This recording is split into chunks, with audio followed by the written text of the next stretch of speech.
Salut tout le monde, bienvenue dans cette 20e matinale des Ops. Euh, Désolé pour le retard, du coup j'ai quelques problèmes avec ma caméra, d'ailleurs du coup vous voyez que l'image n'est pas comme d'habitude puisque je n'ai pas ma caméra habituelle, je ne sais pas ce qui s'est passé, le Camlink refuse de marcher ce matin. Donc voilà, ce qui n'est pas très grave en l'occurrence pour la matinale, ce qui est plus gênant par contre parce que je dois filmer beaucoup de vidéos aujourd'hui, donc c'est un peu con, donc il va falloir que j'investigue tout ça. J'espère que ça n'est pas définitif. Alors la lumière est un peu forte là, par contre, on va essayer de baisser ça un petit peu parce que sinon ça me voilà. Non, on va quand même mettre un petit peu de lumière. Hop, on va monter. Désolé, hein, je fais mes petits réglages. Je suis un petit peu en retard. Voilà, une ambiance un petit peu rosée comme ça. Bon, j'espère que vous allez bien. Non, d'ailleurs, ça fait un peu trop rouge. Attendez, on va passer plutôt en violet. Bon, je suis complètement à l'arrache hein, ce matin, donc bon, voilà. Voilà, ça ira, comme ça ira. Euh, eh bien, alors qu'est-ce qu'on a? On a prévu des choses, ne vous inquiétez pas, je suis un petit peu en freestyle. Salut Olivier, salut Stan, qui nous fait le plaisir d'être là de bon matin, ça veut dire qu'il a cours probablement. Euh, voilà, bah, écoute, j'ai tout redémarré, hein, mais bon. Bonjour Dorian. Eh bien, écoutez, ce matin, on va parler. Alors, comme d'habitude, on va commencer par notre petite veille sur Product Hunt. On va aller regarder un petit peu ce qui s'y passe, un petit peu pour prendre notre café. J'espère que vous avez votre thé, votre café, hein. Moi, j'ai mon grand thé dans mon super tasse sushi. Salut Xavier également. Ça fait plaisir également de te voir de bon matin. Alors, si vous avez vu passer des choses intéressantes à commenter, hein, n'hésitez pas. Et puis j'ai vu passer quelques petites choses. Il y a notamment une news dans Airtable, quelque chose qu'on attendait depuis très longtemps, qui est arrivé. Donc on va en parler évidemment. Et en attendant, eh bien écoutez, on commence doucement avec Product Hunt. On va aller voir un petit peu s'il y a des choses intéressantes. Euh, on va sans surprise probablement trouver de l'IA. Alors le premier n'est pas de l'IA d'ailleurs. Putain, ils sont beaucoup de votes. C'est pas les premiers, si c'est les premiers. Donc convertir un site web en Android et iOS pour les mettre sur les stores. Alors ça, sachez que de manière générale, c'est une très mauvaise idée de faire ça, notamment sur iOS, parce que euh, les validateurs de l'Apple Store aiment pas du tout les applications qui sont wrappées, comme on dit, donc c'est-à-dire de prendre en fait un site web ou une application web et de la packager pour la distribuer sur les stores. C'est quelque chose qui passe très mal et c'est souvent un motif de refus d'ailleurs. Donc je vous conseille d'éviter de faire ça si vous voulez faire des applications pour les stores et notamment des applications en iOS faites vraiment du natif. On a Adalo, on a Flutterflow, on a plein de choses qui existent dans l'écosystème no-code pour faire ça. Donc voilà, n'hésitez pas. Alors, alors est-ce que c'est... Alors c'est intéressant parce que Gorav, il y a un Gorav dans la communauté no-code depuis longtemps qui est la personne qui fait The BDK. Alors je ne sais pas si c'est lui, je peux imaginer que c'est lui parce que le BDK c'est quelque chose de complètement lié à cette question. C'est une application, enfin c'est un plugin Bubble qui permet de packager en fait des applications pour Bubble pour les distribuer sur les stores. Il y a d'ailleurs des choses assez jolies qui ont été faites avec ça. Et donc j'imagine que peut-être qu'il a essayé de faire ça un petit peu plus globalement pour tous les sites web. Donc je sais pas si c'est lui ou pas, je suppose que c'est pas non plus un prénom très commun, alors peut-être que je sais pas s'il est indien ou quoi, mais peut-être que c'est un peu plus commun là-bas. Je ne sais pas, il en parle pas. Bon, bref. Bah, écoutez, je vous laisserai regarder ça. Moi, c'est un use case que je trouve finalement assez peu fréquent. Enfin, c'est une discussion qui revient souvent dans la communauté no-code. Est-ce que c'est intéressant de déployer les applications sur les stores ou pas? Évidemment, on a tous hein, sur nos téléphones des applications qui sont installées. Donc, ça peut être pertinent, mais quand même, souvent, moi, je trouve que le web fait très bien le taf. Et voilà, c'est tout. Alors, votre personnel CEO, donc CEO, responsable, directeur des opérations. Euh,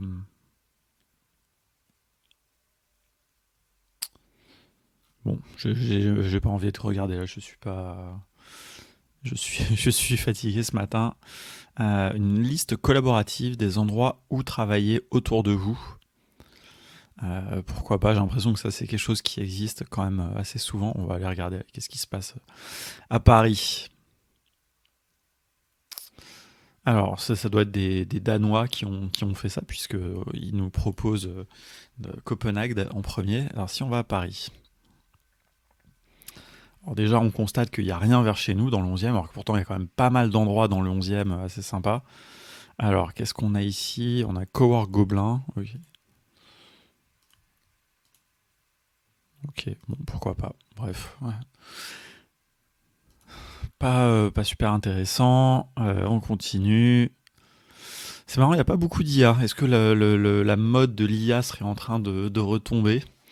Est-ce que ça y est, ça passe? Peut-être, hein, peut-être qu'on a épuisé toutes les, toutes les variantes de ChatGPT, de choses comme ça. Je pense que, évidemment, on est d'accord que c'est quand même un mouvement, un truc qui va s'inscrire dans la durée, quand même, dans nos vies, hein, tous ces assistants d'intelligence artificielle. Mais là, je vois quand même beaucoup moins de choses, hein. Je suis quand même très surpris là sur Product Hunt. Voilà. Voilà, quand même un petit peu d'IA, Supercharge, bon, ça, en plus c'est un truc qui est promo. C'est Charge GPT quand même. Ok, j'ai cliqué juste pour. Hop. Alors, si vous voulez faire de la data avec l'IA, il y a un outil quand même qui existe depuis un moment qui s'appelle Obviously.ai qui permet si je ne dis pas de modèle, de faire de plusieurs choses, de classification, etc. C'est pas vraiment de la data d'ailleurs, ouais. Leur site est très joli. Alors bon, toujours dans cette mode évidemment de Gumroad, etc. C'est assez banal, mais en même temps très bien fait, très joli. Bon voilà, bon ça n'a pas vraiment d'intérêt, mais voilà, Usly.ai c'est un outil dont on parle pas beaucoup. Je suppose alors qu'ils sont vraiment dans le game. Je crois que depuis aussi longtemps qu'on fait du no-code chez Contournement, on les avait dans notre panorama du no-code.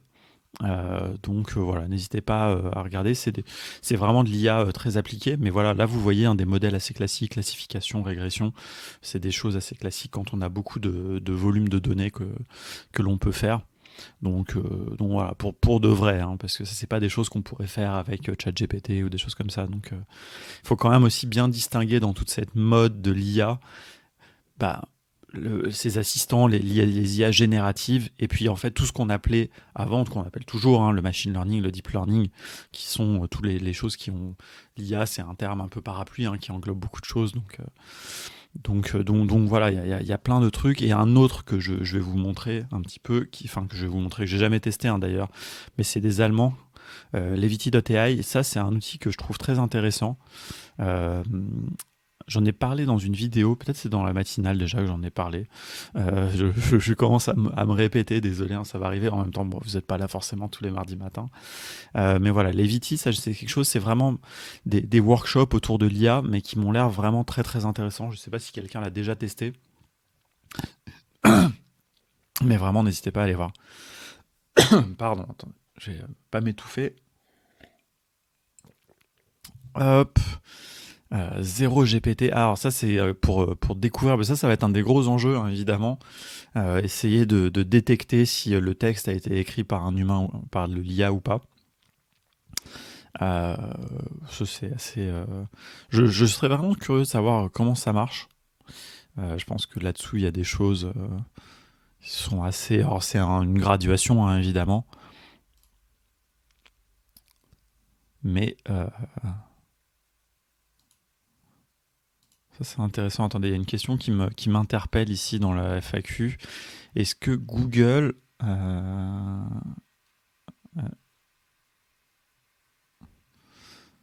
bah, il n'y a plus la question. Il y avait une question, est-ce que Google...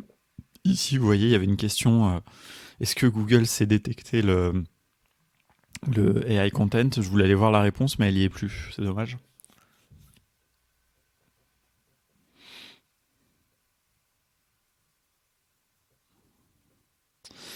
Euh, il peut détecter les systèmes de prédication des mots. Prédication, ouais, ouais, bah après, peut-être oui, la suite, l'enchaînement des mots et voir si c'est prédictible ou quelque chose comme ça, ouais. Ouais, c'est intéressant. Bon, bah écoutez, Cooking African with AI, alors ça c'est inattendu. Euh, donc ça c'est pour vous aider à incorporer de la cuisine africaine dans vos vies. Pourquoi pas? Pourquoi pas? Alors c'est marrant parce que le nom Cho AI n'indique pas forcément ça, mais si ça a l'air assez cool. Euh, je, je suis attendez, alors je suis curieux donc on va cliquer pour aller voir ça.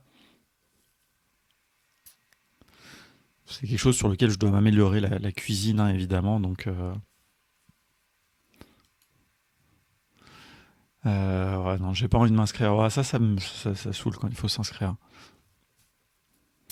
Donc vous cherchez une recette. Ah, voilà, ça c'est intéressant. Mais ça c'est un vrai truc. Ça c'est un vrai use case d'ailleurs de ChatGPT. Vous lui dites ce que vous avez dans votre frigo et il vous propose des recettes par rapport à ça. Et donc là ça peut être peut-être que ça a été un petit peu entraîné, on va dire, avec plutôt des plats africains. C'est intéressant. Franchement je testerai. Je vais pas le faire là parce que ça va pas vous passionner, mais je ne vais pas le faire là. Stan qui m'envoie de l'IA appliquée. Elle a gagné 2 prix avec son film créé avec Midjourney. Bah alors malheureusement Stan, tu le sais, je ne peux pas cliquer sur les liens dans l'interface de StreamYard, mais j'irai regarder à l'occasion. De toute façon, j'ai commencé un petit peu en retard, donc il va falloir switcher sur la veille. Je regarde un petit peu un dernier truc. Alors ça c'est intéressant. D'ailleurs euh, moi j'ai trouvé une extension d'ailleurs. Alors je sais pas si je l'ai pas sur cet écran là, mais j'utilise une extension qui permet de faire des résumés à partir de pages web qui est assez intéressant, qui s'appelle, je sais plus comment elle s'appelle. Bon, en même temps celle-là a l'air de faire la même chose. Euh, Attendez, on va regarder ça vite fait.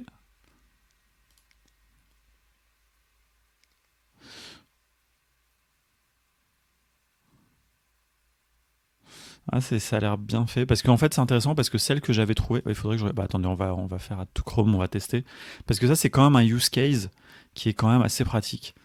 Euh, alors ah oui, ça vient juste de sortir, il n'y a même pas de review. Alors moi j'ai une règle hein, en général, c'est que j'installe jamais des extensions Chrome qui n'ont pas été notées. Donc je vais m'en dispenser, même si cela dit le code est open source, donc bon, on pourrait peut-être imaginer que c'est à peu près safe. Ce qui est pas mal, c'est que ça split les articles, effectivement, parce que moi, l'extension que j'avais trouvée, en gros, elle fait un énorme copier-coller de tout ce qu'il y a dans la page, elle vous ouvre la fenêtre automatiquement de ChatGPT, elle vous colle le truc là-bas. Donc, peut-être que là, c'est un petit peu mieux fait, peut-être que ça passe par l'API. Euh, ouais, c'est pas mal. Bon, je regarderai, je vais le laisser un petit peu éprouver son truc. On a toutes les petites vidéos de notre ami Shubham Sharma ici qui apparaissent évidemment quand on va sur YouTube. Euh, Hop. Ah, no code jobs. Attendez, un dernier truc no code quand même, on va aller voir. Hop, on va aller voir no code jobs. Nocodejobs.cc. Euh, donc voilà, nous on a le .fr, bon .cc, je connaissais pas d'ailleurs, je ne sais pas ce que c'est cette extension, mais pourquoi pas. Donc c'est plutôt des job bubble. On reconnaît d'ailleurs juste au style des boutons que c'est une application bubble. Je vais cliquer et je pense que ouais, peut-être pas d'ailleurs, je sais pas. Ça ressemble à du bubble, mais je ne sais pas. Est-ce que j'ai toujours Wapalizer installé quelque part? Non, j'ai pas Wapalizer, mais c'est pas grave. Non, c'est peut-être pas du Bubble d'ailleurs. Ouais, quoique si, c'est quand même tout est un peu clunky comme du Bubble. C'est peut-être du Software, mais je suis pas sûr hein, que ce soit du Software parce qu'il me semble pas qu'il y ait. C'est vrai que Software est très utilisé hein, pour faire des job boards, mais dans Software, tu pourrais pas faire ça, faire un bloc comme ça avec une case. Je crois pas. Et il n'y a pas de module aussi où. Je suis pas sûr, à vérifier. Ouais, c'est pas. Non, je crois pas que ce soit du software, hein. Bon, si vous avez Wapalizer, vous pouvez. Je vous mets ça. Allez, en plus, c'est. Donc voilà. Alors évidemment, ça ne veut pas dire que tout ce qui est fait avec Bubble est moche, hein, je le précise. Évidemment, il y a des choses très jolies faites avec Bubble de plus en plus, hein, notamment depuis le moteur responsive, et puis depuis aussi que plein de designers se sont mis à Bubble. Donc voilà. Bon, écoutez, on va s'arrêter là. On va s'arrêter là, et puis, on va passer sur notre petite veille des outils no-code. Et salut à toi, Skyo60, ça fait plaisir. Bah, écoute, merci d'être là pour le live et très content que ce podcast t'ait plu. Je vous invite tous à écouter cet épisode de podcast. C'était l'avant-dernier, je crois, du podcast de contournement. Voilà, que beaucoup de gens, qui a fait réagir pas mal de gens, donc je suis content qu'il vous ait plu. Moi, j'ai beaucoup apprécié cet échange. Voilà, Alex, que l'on a vu à Barcelone il y a une dizaine de jours, évidemment, qui nous a aidé sur l'organisation de la No Code Week. Donc c'était très chouette. Alors, déjà, je vois qu'ils ont mis à jour cette page chez nos amis d'Airtable, donc c'est très très cool. Donc on a des couleurs dans les vues listes, bon ça on s'en fout. Voilà, ça c'est là, ils améliorent leur vue liste, ce qui est une vue dont on se fout un peu, je dois avouer. Mais surtout, alors ok, rien d'intéressant ici. Par contre, ici, alors dans le blog, il n'y a rien de nouveau. Par contre, j'ai entendu dire hier qu'il y avait une grande nouveauté chez Airtable qui est la logique dans les formulaires, qui est quelque chose qu'on attendait depuis très très longtemps. Alors, peut-être que... est-ce que je vais y avoir accès? J'ai vu que c'est Elise donc, qui a publié ça sur, sur LinkedIn. Alors, est-ce que... alors peut-être que j'y ai pas encore accès. Quel dommage. Attendez, alors je vais essayer d'aller retrouver son post LinkedIn et on va regarder son post. Peut-être qu'elle y a accès en avant-première, comme elle est une experte Airtable. Bon, moi aussi, hein, mais je ne suis pas peut-être dans les secrets. Donc voilà, Élise Reichard du collectif de la chaise à bascule, qui est formatrice aussi Airtable, qui a collaboré avec Contournement d'ailleurs par ailleurs. Hop. Est-ce que vous avez accès, vous, à la logique conditionnelle? Alors attendez, hop, je vous mets son post. On va faire ça bien. Je vais même vous mettre le lien vers son post, comme ça vous pourrez lui donner de la force. Hop là. Alors, allez, je vais même le mettre en plein écran. Donc, voilà. Donc là, par exemple, il y a un champ. Alors, mais c'est peut-être dans les interfaces. C'est peut-être dans les interfaces, parce que là, je vois que le fond blanc, déjà... Et donc là, on voit qu'en fait, la partie qui est à droite, ici, change suivant la valeur. Peut-être que j'ai lu trop vite son post. Attendez. Si vous utilisez l'interface régulièrement, vous avez sûrement remplacé vos anciens formulaires. Ok. Non, mais ça, c'est un point qui est très intéressant d'ailleurs. C'est que moi, j'ai toujours l'habitude, moi je suis un peu un ancien d'Airtable, quelque part, parce que moi j'aime bien utiliser les formulaires, ici, les formulaires de base. Et c'est vrai que comme elle le dit dans son post, et donc on voit tout de suite que les formulaires, ils ont toujours un fond un peu gris, donc on voit tout de suite que là, dans son exemple, ce n'est pas un formulaire, puisque le fond est blanc. Et donc en fait, c'est une interface. Et en même temps, en fait, c'est intéressant de voir que probablement qu'ils ajouteront jamais cette logique dans ces formulaires-là, parce qu'on peut se dire que probablement qu'ils vont essayer de faire en sorte que les gens utilisent plus les interfaces que les formulaires. Moi, ce que j'aime bien avec les formulaires, c'est qu'en un clic, on a un formulaire qui est généré, quoi. C'est ça que je trouve hyper puissant. Mais en réalité, c'est vrai qu'on peut être tenté d'aller utiliser dans les interfaces, ici, attendez, ouais, non, je vais pas aller faire une interface parce que j'ai pas envie, en fait, ça va me prendre trop de temps là d'aller tester ça. Mais ça me paraît pertinent. On va revoir un petit peu. Alors, elle a pas montré comment on fait, mais on voit quand même que, voilà, suivant la valeur du champ ici, ça bouge. Donc, voilà, ça c'est vraiment cette logique conditionnelle de faire évoluer le formulaire en fonction des valeurs des champs. Ça, c'est un truc vraiment intéressant. Le problème, c'est que si je dis pas de bêtises, aussi, il y a une autre différence fondamentale, c'est que ce formulaire-là, je peux le partager en un clic, alors que mon interface, il me semble, mais alors peut-être que ça a évolué, hein, ça j'avoue que sur les interfaces je suis pas bien à jour, mais je vais me mettre très bientôt à jour là-dessus, mais il me semble pas qu'une interface je puisse la partager publiquement. Donc je pourrais pas faire l'équivalent d'un formulaire avec les interfaces. Je pourrais faire un formulaire interne pour des collaborateurs, mais pas externe que tout le monde puisse utiliser. Mais vous pouvez me corriger hein, si je dis une connerie, je suis sûr que vous ne manquerez pas de me dire ça. Alors j'ai pas de ressources pour être à jour sur les interfaces. Il y aura bientôt du contenu chez Contournement, mais voilà, mais il faut que moi-même je me mette un petit peu à jour là-dessus avant. Donc voilà, je sais pas. Il doit y avoir. Si vous avez des ressources dans le chat, n'hésitez pas à les partager avec Mathieu. Donc, euh, donc voilà, bon, bah, je suis un petit peu déçu, mais néanmoins, quand même, on voit que les interfaces sont en train d'être vraiment, il y a un coup de boost qui est mis sur les interfaces.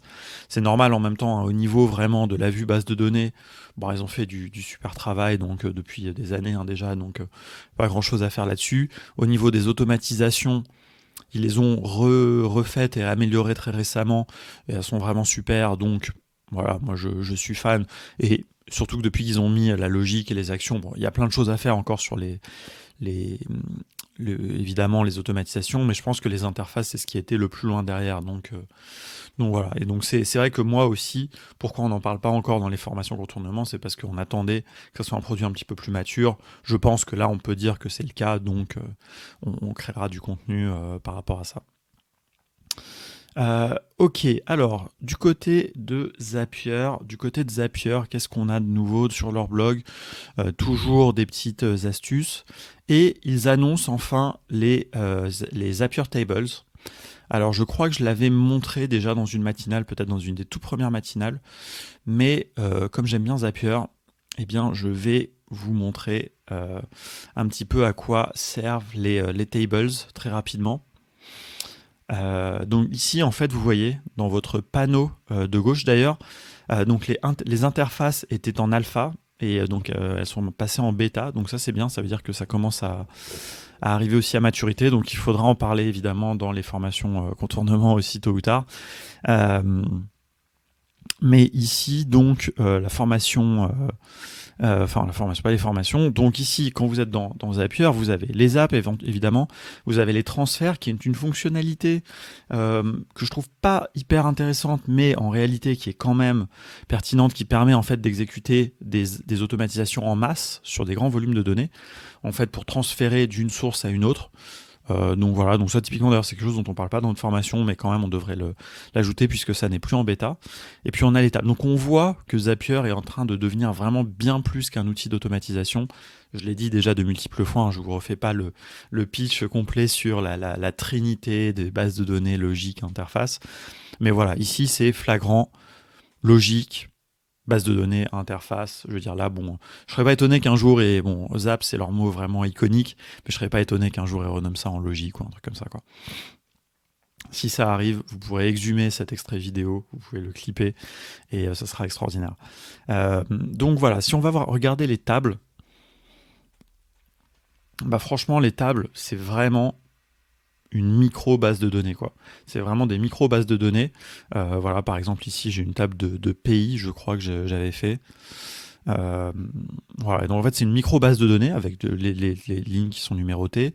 Vous avez pas mal de types de champs, je trouve. Ça c'est le premier truc qui m'avait surpris en testant, c'est qu'il y a quand même pas mal de types de champs de base. Ouais, il n'y en a pas autant que dans Airtable, évidemment. Le but, de toute façon, n'est pas du tout de remplacer Airtable. Ça, je le précise immédiatement. Le but, c'est vraiment d'avoir une base de données qui soit exploitable. Parce qu'avant, Zapier disposait d'une base de données interne qui s'appelait Storage by Zapier, qui était franchement vraiment compliqué à utiliser. D'ailleurs, dans notre formation, c'est vraiment un des trucs les plus compliqués. Et en fait, je pense que c'est un truc qui va être complètement déclassé, qui va plus du tout servir, et il va falloir le remplir par ces bases de données. Donc voilà, ça c'est vraiment intéressant. Et en plus, ce qui est intéressant, c'est que ces bases de données, elles peuvent un petit peu faire office d'interface, puisqu'on peut ici ajouter des colonnes de type bouton. Et évidemment, ces boutons, eh bien, ils peuvent être connectés à des apps. Voilà, donc ici, si je modifie ce champ, voilà, je peux avoir un zap qui va avec.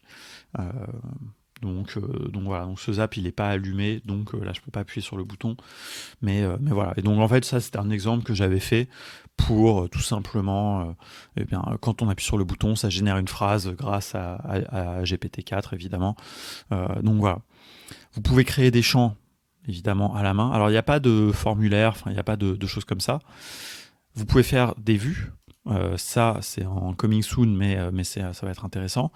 Vous pouvez exporter les records et vous voyez que enfin, tout va assez vite. Je sais pas, moi je trouve ça assez bien fait. Donc voilà, moi je m'en sers déjà en production pour stocker des valeurs temporaires, par exemple. Si vous avez suivi une formation contournement, vous le savez, à la fin on génère un certificat, on le génère avec Webflow. Et donc ici j'ai une base de données qui me permet de garder en mémoire ces certificats parce que si quelqu'un génère un nouveau certificat, bah, il faut que je le mette à jour parce qu'il peut y avoir plusieurs niveaux sur un certificat. Donc voilà, donc typiquement, bon après ça c'était des exemples. Mais voilà, et tant qu'à faire, tant que je suis là, je ne résiste pas à vous montrer les interfaces. Les interfaces, c'est vraiment un micro app builder mais qui a beaucoup de sens puisque en fait il permet de faire la liaison aussi entre les bases de données et puis les actions. Donc voilà. Donc n'hésitez pas à aller créer des trucs pour réserver vos domaines. Moi j'ai évidemment fait contournement.zapier.app et donc là si je viens, que je clique ici par exemple, vous voyez, et c'est marrant parce que autant le moteur de génération, enfin de création des automatisations, des apps, je trouve, est très lent, autant leurs nouvelles applications sont assez rapides, quoi. D'ailleurs, c'est marrant, vous pouvez faire commande slash, évidemment. Vous pouvez le faire peut-être que sur Mac. Ah tiens, ça marche pas. Je suis un peu déçu. Bon voilà, il y a le petit commande slash ici pour ajouter des composants. Alors il n'y a pas beaucoup de composants et c'est des choses très internes. Ah, il y a un chatbot, c'est marrant. On voit comme quoi il surfe vraiment sur le côté GPT. Euh, des cartes, des séparateurs.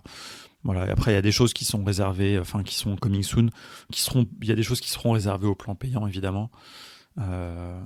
Upgrade. Ah, donc on commence à avoir les pricing qui arrivent aussi, donc il va y avoir des prix qui vont être un petit peu différents suivant les produits. Bon, voilà, c'est normal, enfin, c'est normal, c'est un peu chiant, mais bon.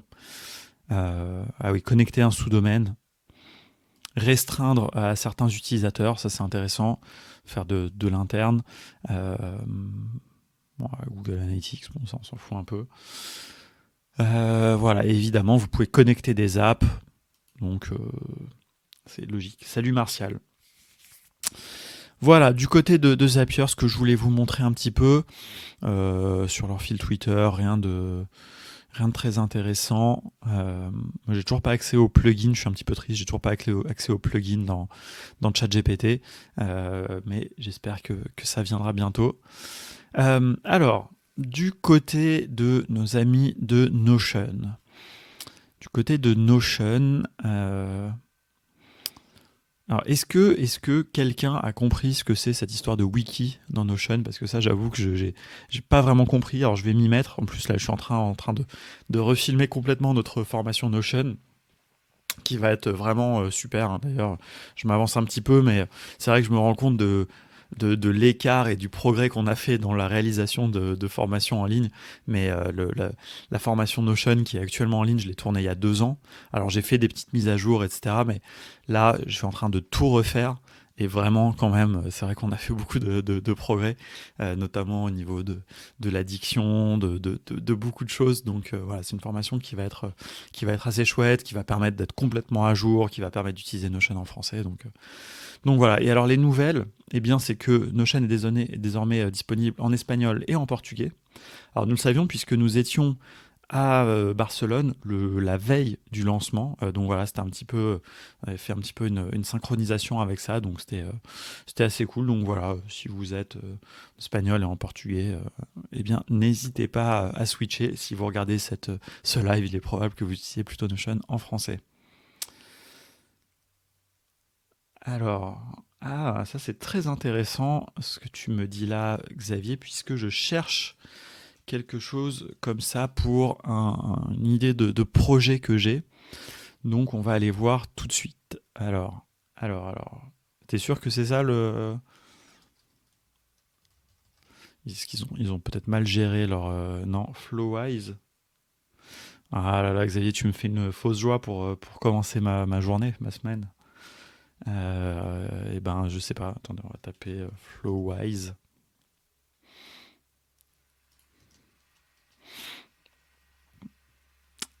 Ah non, c'est flowiseai.com.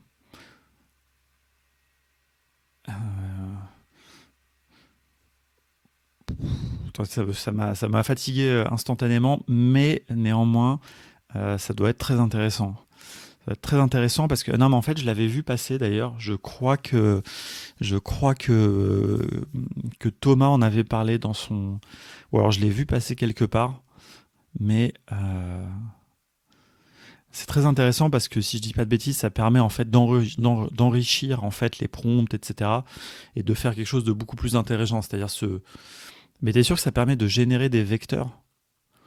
Ah oui, bah oui, si, parce que ça passe par les embeddings là, donc probablement. Euh, Oula, va falloir que je me plonge dedans hein, parce que là, ça a l'air technique. Est-ce que tu l'as testé? Si tu l'as testé, peut-être qu'on peut en parler ensemble. Ça sera intéressant. Parce que je sais pas si j'aurai le temps ou le courage de...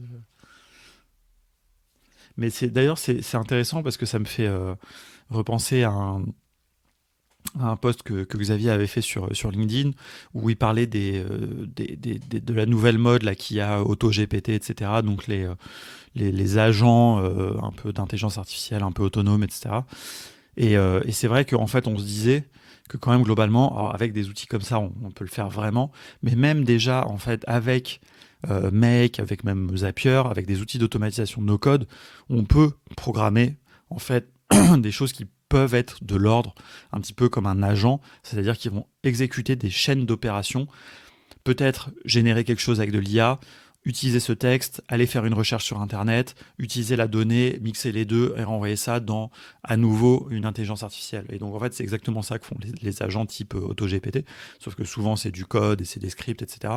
Et qui sont censés être autonomes, hyper puissants et tout. Et c'est comme si vous aviez des petits robots qui vous faisaient des trucs. Mais en fait, il y a vraiment pas mal de choses qu'on peut faire nous-mêmes, quoi. Donc c'est assez intéressant. Je l'utilise pour parcourir des PDF de plusieurs dizaines de pages et répondre à des questions. Alors c'est intéressant parce que dans ce domaine-là aussi, moi j'ai découvert deux choses. Donc il y a un truc qui s'appelle Databerry. Enfin, j'ai découvert grâce à Thomas et à l'excellente émission No Code, AI Loves No Code ou un truc comme ça, enfin No Code Cœur IA, je sais plus dans quel ordre c'est. Voilà, du vendredi. Donc si vous regardez et que vous vous intéressez à l'IA, n'hésitez pas à aller regarder le vendredi de midi à 13h, Arnaud et Thomas qui présentent des choses. Et Databerry, c'est très intéressant. Alors c'est assez cher, mais ça permet de charger différentes sources de données. Attendez, je ne sais pas si on peut le voir ici. On charge différentes sources de données, des PDF, des sites web, des choses comme ça. Et puis lui, en fait, il va ensuite vous créer un agent conversationnel auquel vous pouvez poser des questions. Donc voilà, donc c'est assez cool. Et il y en a un autre qui s'appelle Promptly. Euh, Try Promptly, je crois. Voilà, mais qui est très franchement qui est que j'ai trouvé pas du tout utilisable, alors en plus qui est très très moche. Mais bon, ça à la limite, ça ne présume en rien de la qualité d'une application. C'est un petit peu pénible à utiliser parce que quand je dis moche, c'est bon, ok, c'est pas très joli, c'est pas ça le problème, c'est que c'est pas très bien designé surtout. Et donc c'est pareil, il y a en fait cette notion un petit peu de séquence, de processeur. Donc ça a l'air de ressembler un petit peu à Flowise. Mais ok, bah écoute, je vais regarder ce que tu m'as envoyé parce que c'est vrai que Databerry, je trouve ça assez cher, mais néanmoins, en fait, Databerry, j'ai trouvé ça. C'est même pas juste que j'ai trouvé ça cher parce que ça, à la limite, euh, voilà, pourquoi pas, hein. C'est en fait qu'il faut uploader les PDF un par un. Et moi, j'ai, je sais pas, une vingtaine de PDF que j'aimerais uploader, par exemple. Et en fait, il faut les uploader un par un. Et donc, en fait, c'est hyper pénible, quoi. Moi, je voudrais un truc où tu mets tous les PDF et puis voilà. Et c'est pareil, d'ailleurs, dans Promptly, faut uploader tout un par un. Donc je trouvais ça assez pénible. Mais par contre, dans Promptly, honnêtement, j'ai pas vraiment réussi à l'utiliser. Alors après, j'ai fait un peu n'importe quoi. Mais vous le voyez ici, il y a cette notion de chaîne, en fait, pour faire utiliser plusieurs modèles. C'est-à-dire partir d'une web app, extraire une donnée, envoyer ça à ChatGPT, convertir en images, etc. Et donc voilà, donc c'est assez, ça a l'air assez puissant. N'hésitez pas à regarder, voilà, on a un petit peu dérivé sur l'IA, mais c'était quand même intéressant. De toute façon, sur Notion, rien de plus à dire. Sur Make, qu'est-ce qu'il y a comme nouveauté? Alors.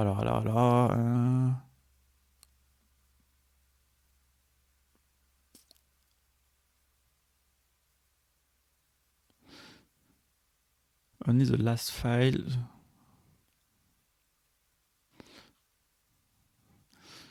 Ok, ils ont amélioré quelque chose, mais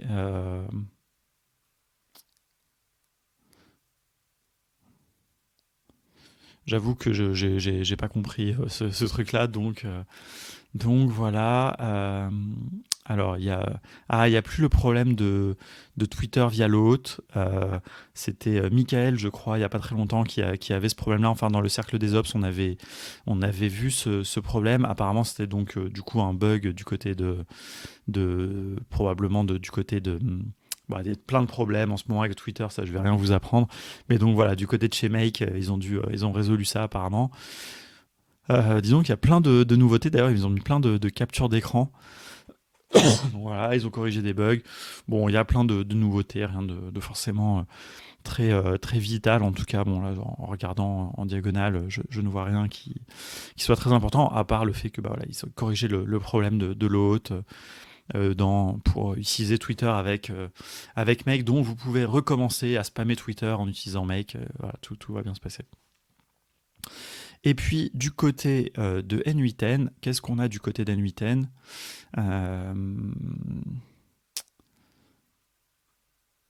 Des corrections, voilà, il n'y a rien de nouvelles fonctionnalités, bon, rien de très bon, il y a tellement de choses.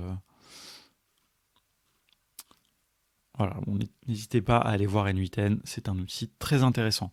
Moi, je voulais, alors pour rester un petit peu dans le sujet de l'IA, parce que je vous ai montré tout ce que je voulais vous montrer,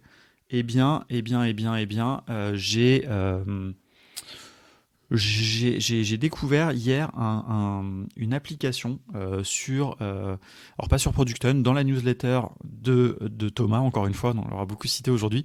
D'ailleurs, je vais même vous la partager à nouveau parce que je la trouve vraiment très bien. Brainy Sunday AI Newsletter, j'ai pas le lien là sous la main. Voilà, elle est là, ici, hop. Je vous la partage. N'hésitez pas à vous abonner parce que franchement, c'est vraiment très chouette. Et donc ici, j'ai découvert. Alors ce que j'aime bien en fait, c'est qu'il y a toujours un édito bah, vraiment éditorialisé. Hein, c'est pas juste une collection de liens. Donc vraiment pour se tenir au courant, non seulement des actualités de l'IA, mais également un petit peu des réflexions qu'il y a autour de l'IA et des réflexions du coup que génère Thomas en fait sur ces sujets-là. Voilà, je trouve ça assez chouette. Et puis après, évidemment, il y a quand même une petite partie ici, liens, etc. Et donc moi, j'ai découvert ça, AudioPen, qui m'a beaucoup plu. Voilà, qui est un outil. Alors attendez, je vais l'ouvrir dans notre fenêtre. Franchement, que j'ai trouvé assez remarquable. Attendez, je vais l'ouvrir ici dans une autre fenêtre où je vais me connecter. Et vous allez voir. Et alors, en fait, je vous le montre pour deux raisons. C'est que je me demande s'il n'y a pas moyen de refaire très facilement avec Glide en fait cette application. Alors, je ne vais pas me risquer à le tenter de vous le refaire en live, mais je suis tenté parce que je vous montrerai après, si j'ai un petit peu de temps, ce qu'on peut faire. Hop, pas maintenant. Et donc en fait, AudioPen, alors attendez, je vous cache un petit peu pour que vous ayez la surprise. Mais ici, donc vous avez un bouton, et en fait, en gros, c'est de la prise de notes. En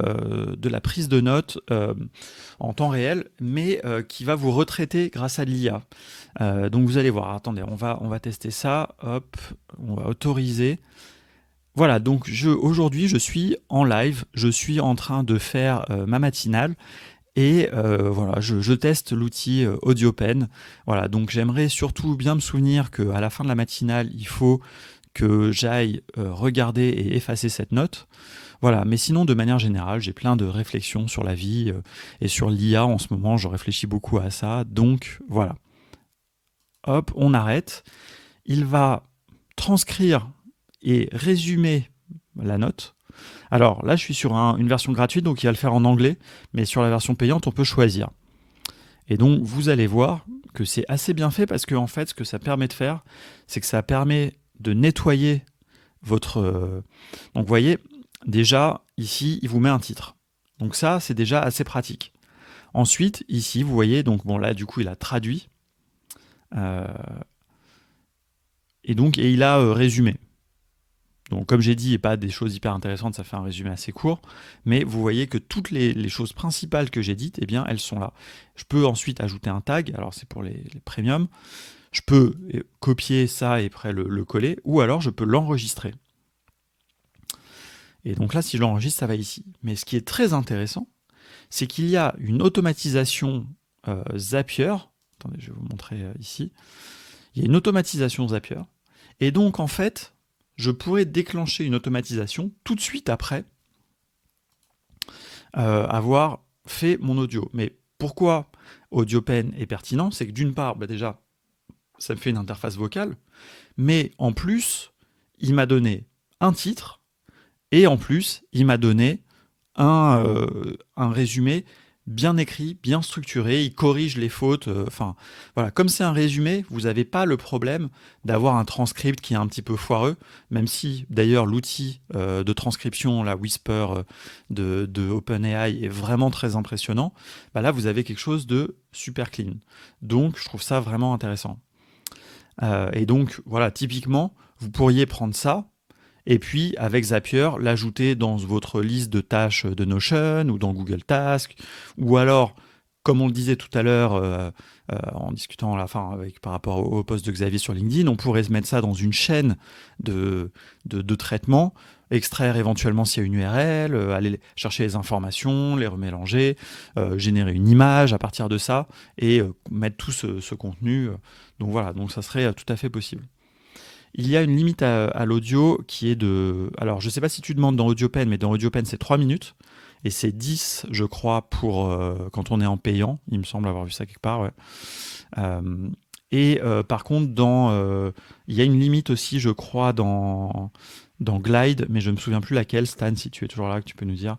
A priori, tu es toujours là, puisque tu dis que c'est faisable en 15 minutes. Écoute, je te laisse cet après-midi dans ton émission. Je te challenge à le faire. Je regarderai avec plaisir. Voilà, je pense qu'effectivement, c'est assez facile à faire, mais comme j'utilise plus beaucoup Glide, je pense que je vais un petit peu galérer. Donc là, j'ai pas envie de me le challenger à vous le faire en 10 minutes. Mais voilà. Ah tant pis, tu ne vas pas relever mon défi, Stan. Donc voilà. Non mais parce qu'en fait, donc AudioPen c'est pas très très cher en plus. Ce qui est intéressant, c'est qu'il y a très franchement, j'hésite à me le prendre et en même temps, avant de payer. Donc en fait, vous avez deux. Voilà. Donc vous pouvez à 15 minutes même jusque. Donc voilà. Et donc vous voyez qu'il y a ces 49$ par an, mais il y a un lifetime. Donc je sais pas, je me dis que ça pourrait être sympa de supporter. A priori, c'est un maker indépendant qui fait ça. Je trouve que son site est très très beau. J'avoue, je suis un petit peu sensible à ça. Mais je trouve qu'en plus, c'est vraiment très intéressant, très bien fait.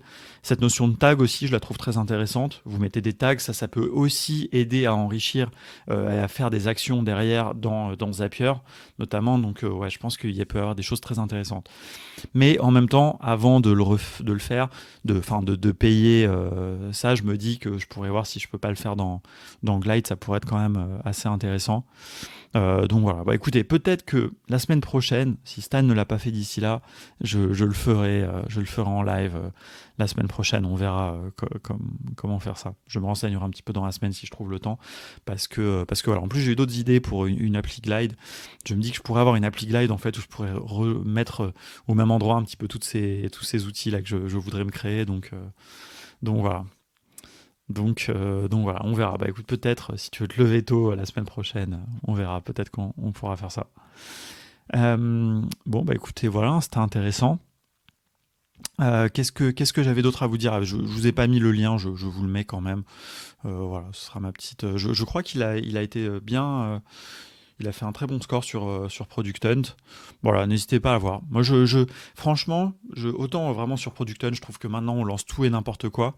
Et autant quand je vois des choses comme ça, vraiment un maker indépendant qui lance des choses dans le genre, bah vraiment, je trouve ça assez remarquable. Je vais même l'ajouter sur mon desktop. Voilà, hop, je vais même autoriser. Donc voilà. Donc je pense par contre, il faut vraiment soutenir les makers indépendants. Et d'ailleurs, vous voyez ici ce petit bouton, ça c'est l'outil dont je vous parlais d'ailleurs. Attendez, hop, fichier, attendez, on va arrêter le partage. Voilà, un petit dernier truc que je vais vous montrer. Ici, attendez, je vais repartager mon écran. Share screen. Voilà, Open. Et donc ça, c'est une petite extension qui s'appelle YouTube and Article Summary et qui est assez cool. Quand je clique ici, ou alors je peux faire juste CTRL XX et attendez, ça m'ouvre en fait tout seul la fenêtre de ChatGPT et il me fait un copier-coller en fait de tous les contenus et ensuite il fait un résumé. Et voilà, et ça peut être assez pratique. Et en fait, ce qui est assez rigolo aussi, c'est que attendez, je vais mieux partager ma fenêtre. On va finir là-dessus. Hop, la fenêtre ici. Donc voilà, donc c'est pas mal. Alors ça vous fait vraiment un résumé en fait brut. Ce qui est bien, c'est que il s'en fout de la langue, c'est-à-dire que si vous lui avez vous lui avez mis du texte en anglais, il vous fait quand même le résumé en français. Ça, vous pouvez le préciser évidemment dans les configurations de l'outil. Et attendez, alors, si je vais sur une vidéo YouTube par exemple. Je vais aller sur une vidéo YouTube de contournement, évidemment. Donc, par exemple, cette vidéo-là qui a pas mal plu. Eh bien, vous voyez que ici, j'ai ici mon petit... attendez, je vais arrêter parce que c'est un peu chiant. Vous m'avez en double là sur l'écran, c'est un peu bizarre. Et donc ici, vous pouvez voir le transcript. Et là, si je fais View AI Summary, en fait, je clique ici, vous voyez que ça m'ouvre à nouveau ma fenêtre ChatGPT. Et ça me met tout le transcript. Alors, c'est un peu brutal. Ça copie-colle tout le transcript. Et ça vous fait un résumé. Donc voilà, alors c'est drôle, il a pas Airtable, il a pas bien capté, donc vous voyez ça fait pas non plus forcément des trucs.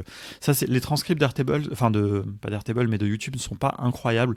Je pense pas qu'ils utilisent Whisper, donc voilà, et notamment Airtable, il me l'a compris comme ça, donc c'est assez drôle. Voilà. Mais vous voyez que le résumé est assez malin puisque au début je dis salut, c'est Alexis, vous êtes sur le chaîne de contournement, et il termine le résumé en me disant le projet est présenté par Alexis sur la chaîne YouTube de contournement. Donc c'est pas mal, ça aurait pu être au début. Mais voilà, c'est une petite extension que je trouve pas non plus super vitale, mais ça peut être assez pratique des fois pour vous générer un peu du contenu. Si vous avez un article, vous voulez un résumé, que vous voulez copier-coller quelque part. Voilà. Et cette extension, alors attendez, je vous mets, elle s'appelle comme ça, c'est un nom un peu débile, mais je vais vous mettre le lien ici. On a pas mal de notes, pas mal de bonnes notes d'ailleurs. Hop, je vous mets le lien.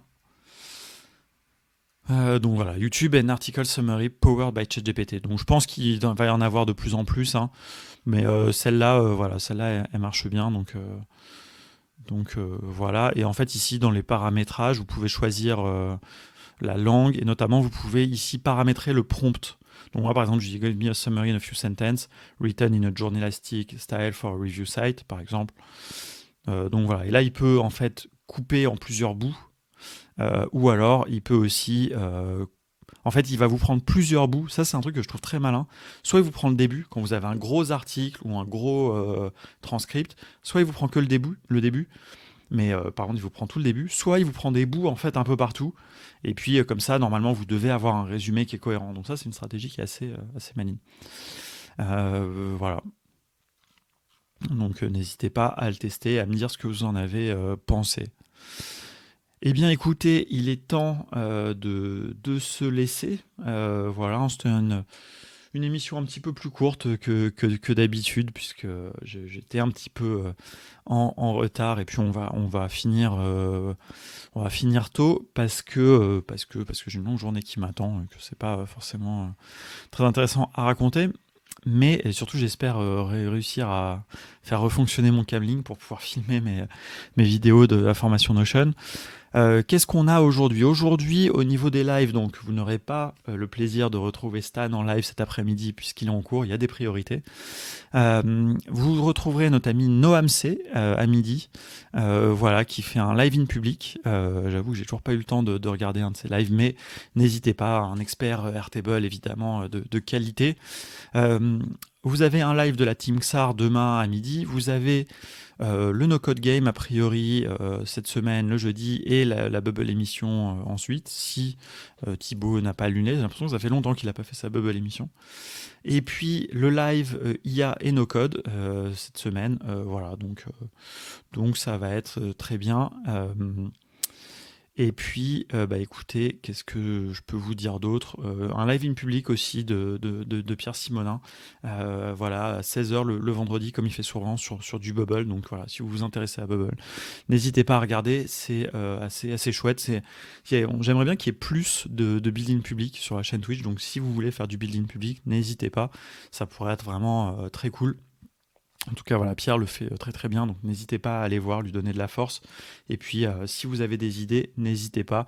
Vous le savez, hein, de toute façon, on le répète très souvent avec Stan, cette chaîne est faite pour être partagée. Si vous avez des idées d'émissions et tout, n'hésitez pas à nous les proposer. Vous avez la guilde streaming dans la Sonocode France que vous pouvez rejoindre. Voilà, c'est un petit peu comme au lycée, les clubs, le club photo, le club streaming, etc. Donc voilà, n'hésitez pas.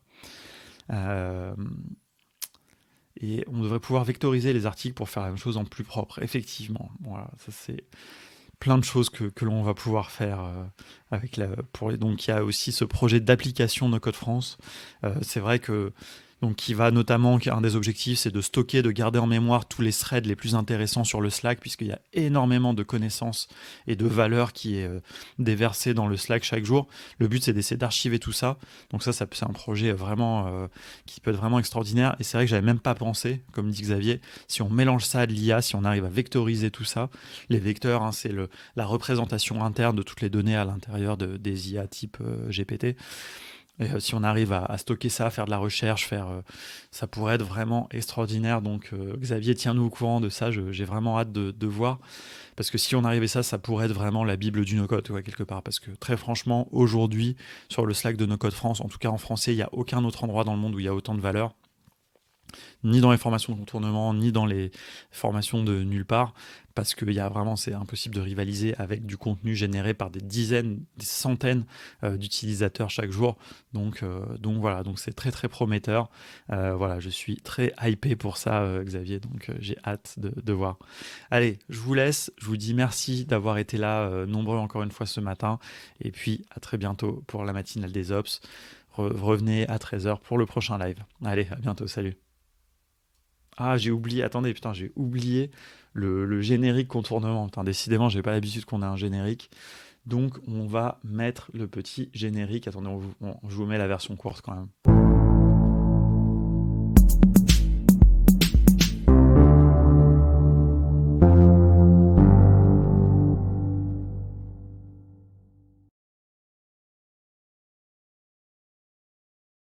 Ah, j'ai complètement oublié de le mettre au début. Bon, allez, bonne semaine, à plus tard.